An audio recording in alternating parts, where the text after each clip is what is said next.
Bom dia, meu nome é Fernando Fontão, da Beyond Trust América Latina. Hoje eu vou apresentar para vocês como a gestão de privilégios pode blindar o seu negócio contra ataques de ransomware e outros. Os ataques de ransomware são uma evolução dos ataques tradicionais mais antigos, né? Que eram um pouco mais estáticos, um pouco mais massivos, e algumas características dos ransomwares é que a maioria deles emprega táticas avançadas de hacking, que quer dizer que o hacker ele não usa uma técnica só, ele usa combinações de técnicas, ele usa códigos dinâmicos, ele atualiza o código ao longo do ataque, e com isso ele consegue ir adaptando a estratégia dele ao longo do ataque.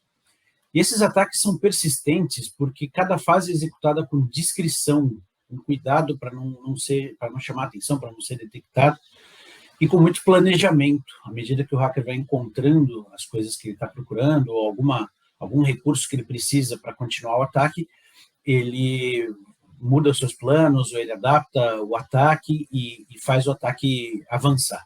Muitas vezes os ataques são levados a cabo ao longo de muito tempo, de períodos bem extensos de tempo. E isso é um truque justamente para evitar a detecção, evitar que o ataque seja detectado por sistemas de monitoração, sistemas de correlação de eventos, que são sistemas que geralmente estão olhando atividades relacionadas, mas em curtos espaços de tempo, em janelas curtas de tempo, né? Então, a maioria dos ransomware se encaixa na descrição de ameaças avançadas persistentes, ou Advanced Persistent Threats, que são os famosos APT. Você certamente já ouviu falar de APT, já conhece a explicação do APT, mas eu queria aproveitar essa apresentação para explicar onde os privilégios se encaixam nesse tipo de ataque. Então, a principal mudança dos APTs em relação aos ataques antigos, né, os ataques mais tradicionais, é justamente que antigamente os ataques eles eram mais pontuais, eles eram mais rápidos e eram mais massivos. Geralmente o atacante escrevia um código com uma ideia na cabeça do que ele queria fazer e ele espalhava isso para o maior número de vítimas possível. Ele não queria muito saber para quem que ele estava mandando ou quem ia ser contaminado. Ele queria atingir um grande número de vítimas, né? Então, eles empregavam técnicas como vírus, worms e outros tipos de código malicioso. Eles faziam distribuição massiva, né, no começo, até por disquete ou colocando numa página web que muita gente fosse acessar. Mais recentemente, através de spam, phishing, engenharia social. Já teve também muitos casos de vírus que foram espalhados por meio físico, né, deixando um pendrive largado no local público. Alguns desses ataques podem ser ou podiam se aproveitar de roubos de credenciais e vulnerabilidades, mas a questão aqui é, os ataques eles não eram cirúrgicos, eles não eram planejados para uma vítima, eles eram massivos. A grande diferença dos APTs em relação a esses ataques é que geralmente os APTs são planejados, eles são executados com tempo e eles têm um alvo escolhido a dedo. O atacante sabe exatamente qual é a organização que ele quer atacar. Essa organização pode ser uma empresa, pode ser um órgão governamental, uma entidade militar, algum tipo de vítima que ele tem um interesse em atacar, e esse interesse também pode ser de vários tipos, né? A questão é que ele vai usar técnicas avançadas para fazer esse ataque, e ele vai fazer de forma persistente, cada fase sendo executada discretamente e geralmente diluída por um período de tempo bem grande. Portanto, o APT ele usa uma combinação de técnica, mais tempo, mais discrição. São os 3 pontos-chave para um APT poder ter sucesso. A primeira fase de um APT é a infiltração. O atacante tem que entrar na rede da vítima. Para isso, ele usa um monte de técnicas, e as principais são o roubo de credenciais. Então, ele pode usar para isso engenharia social, ele pode usar um phishing, ele pode adquirir listas de credenciais na dark web, terceirizar o roubo da credencial, enfim, existem muitas formas do atacante conseguir uma credencial para entrar na rede da vítima que ele quer atacar. E essa credencial, ela pode ser uma credencial de usuário comum, ou ela pode ser uma credencial de um usuário privilegiado. Se o atacante conseguir uma credencial privilegiada, obviamente ele já encurta o trabalho dele, né, simplifica o trabalho dele, porque ele já entra com privilégios, mas mesmo se for uma credencial comum, ele consegue também depois escalar os privilégios, né, depois de se infiltrar. Mas na primeira fase, a preocupação do atacante é entrar. Para entrar, geralmente ele faz isso de forma remota, usando uma VPN ou algum outro mecanismo de acesso remoto. Existem vários mecanismos de empresas que fabricam esse tipo de sistema, e a grande maioria é inseguro, são sistemas com muito pouca segurança, né, exceto na fase da autenticação, mas a segurança do acesso propriamente dito é relativamente fraca. Então, esse acesso remoto vai permitir que o atacante entre.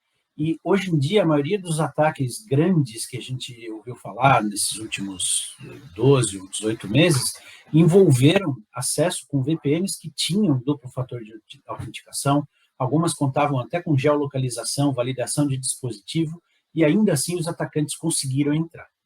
Isso significa que o acesso remoto, usando esse tipo de ferramenta tradicional, já se tornou vulnerável, já se tornou passível de sofrer um ataque de um hacker com ou sem uma credencial roubada.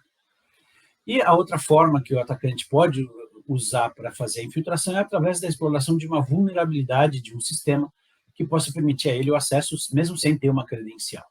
Então, ele vai combinar técnicas, ele vai fazer testes, né, para ver se existe uma vulnerabilidade, se tem a vulnerabilidade ele explora, se não ele vai tentar conseguir a credencial, e a partir daí ele se infiltrou. E ele passa para a segunda fase, que é a escalação de privilégios. Ele vai fazer uma busca na rede por credenciais privilegiadas. Pensa no ambiente de rede como um ambiente onde você tem centenas ou milhares de computadores conectados, que podem ser servidores, bases de dados, máquinas virtuais, estações de trabalho, laptops, dispositivos conectados, né? Roteadores Wi-Fi, sistemas de gestão de acesso físico, câmeras de segurança. Cada um desses sistemas, dentro dele, tem, de alguma forma, um repositório de credenciais, e um dos maiores erros na gestão de privilégios é deixar essas credenciais privilegiadas gravadas em bases, em repositórios de credenciais locais nesses sistemas. Então, o atacante ele vai buscar justamente isso, um servidor novo que foi provisionado, ele vem de fábrica com uma credencial de administrador, e essa credencial está ali, local, naquela máquina, muitas vezes com uma senha que vem por default de fábrica, e não é mudada, né? Ou mesmo se ela for mudada, o hacker tem mecanismos que ele pode usar para roubar essa credencial, e se ele encontra uma credencial privilegiada dando sopa num sistema de redes, qualquer tipo de sistema, ele pode usar essa credencial para escalar seus privilégios e evoluir o ataque dele. Então, geralmente é essa técnica que o atacante envolve para poder escalar seus privilégios e continuar com o acesso. E a partir daí ele pode fazer buscas na rede para encontrar informação útil, acessar servidores, bancos de dados, estações de trabalho, acessar repositórios de documentos do negócio, né, da sua vítima, e com isso obter a informação que vai dar a ele o objetivo do seu ataque. A terceira fase, usando o privilégio escalado, é a movimentação lateral, que é justamente essa busca que o hacker faz. Ele vai procurar qualquer coisa de valor onde ele possa cumprir o objetivo do ataque, seja lá qual for esse objetivo, né? E para isso ele pode tanto acessar a informação que ele está tendo acesso, como também deixando o código instalado nas máquinas por onde ele passa. Esse código, geralmente, é um código raiz, é um código básico, que tem a capacidade de se comunicar com o hacker periodicamente, e o hacker consegue instruir esse código a fazer mais coisas. Por exemplo, descarregar conteúdo adicional, executar algum tipo de comando na rede, enfim. O código ele não precisa já ser escrito pelo hacker para fazer o objetivo do ataque. Ele pode ir evoluindo ao longo do ataque. Isso que dá a característica persistente avançada para esse tipo de ataque. Então, o atacante pode decidir o que ele quer fazer ao longo do ataque. E cada passo é feito discretamente. Os atacantes sabem que se eles tentarem fazer muitas coisas de uma só vez, eles podem ser detectados por sistemas de monitoração, sistemas de análise de comportamento, e eles não querem ser detectados. Então, geralmente, eles dão um comando, eles fazem um teste e esperam bastante tempo para fazer a fase seguinte. E com isso eles vão evoluindo o ataque discretamente, sem deixar rastro, sem ser detectado. Uma vez que eles se moveram lateralmente, encontraram a informação que eles querem e já deixaram o código instalado nas máquinas onde eles acessaram, eles passam para a fase da execução do ataque. Então, o tipo do ataque pode variar. Existem ataques de muitos tipos, né? Ataques que querem causar danos e perdas pode ser tanto na rede de dados como na rede OT, né, para empresas que têm gestão de mundo físico, por exemplo, geração e transmissão de energia, tratamento de água, ambientes fabris, né, ambientes industriais, todos esses ambientes onde você tem software fazendo a gestão de sistemas físicos são passíveis de ataques dirigidos a OT. O atacante pode estar interessado em criptografar os dados e cobrar resgate para devolver, isso é o famoso ransomware. Aí existe também uma variação do ransomware, que é o roubo da informação e cobrar resgate para não publicar essa informação na internet, que é o doxware. Principalmente no ambiente onde a gente tem muita regulamentação e leis prevendo multas altíssimas por causa de vazamento de informação personalizada, né, informação pessoal, por exemplo, de um cliente da empresa vítima, a empresa tem todo o interesse em que a informação que o hacker eventualmente roubar não seja publicada na internet, senão eles vão sofrer multas gravíssimas. Então, hoje em dia, já existe o doxware, que é uma extorsão, onde o atacante cobra um resgate, cobra um valor para não publicar essa informação encontrada em fóruns da Deep Web, da Dark Web, causando essa multa para a vítima, né?